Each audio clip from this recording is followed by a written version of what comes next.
The Ukrainian president arrived to a warm welcome in Mariupol as a shaky ceasefire with pro-Russia rebels appeared to halt their advance. But Mr. Poroshenko acknowledged there were occasional clashes and promised Ukrainian forces would crush the separatists if they tried to invade the city.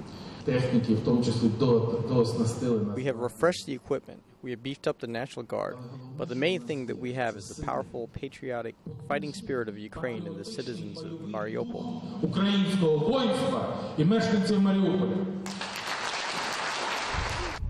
But not everyone agrees they are ready to take on a rebel force believed to be backed by Russian tanks and artillery. Mariupol's eastern checkpoint was shelled just hours after the ceasefire, and the lieutenant colonel in command, Sergei, says they continue to be fired on every day.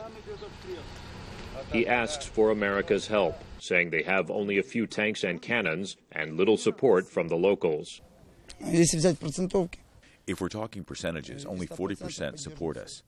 Of that 40%, some support Ukraine, but not openly. Of the rest, 30% are actively pro-Russian. The scariest thing is that the 30% remaining do not care under which flag they live.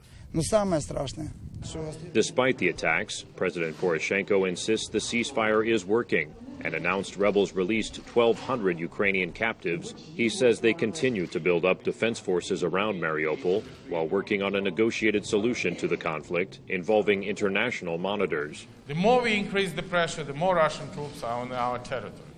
If you want to have from me the most quickest way to make a stability and peace here, very simple. Withdraw foreign troops and close the border.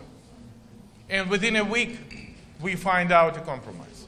People in Mariupol want the former Russian chocolate king turned president to find a peaceful solution. Yula, a Mariupol real estate agent, says she is for a united Ukraine, but has a message for the president. Maybe you should pay more attention to the people. Do what people ask you to do, because people keep fighting, and it is senseless. A priest blesses Ukrainian soldiers at Mariupol's east checkpoint. The commander says the Russia-backed rebels need the strategic port and its metal factory, so he expects an invasion.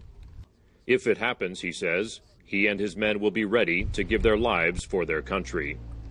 Daniel Sheriff, VOA News, Mariupol.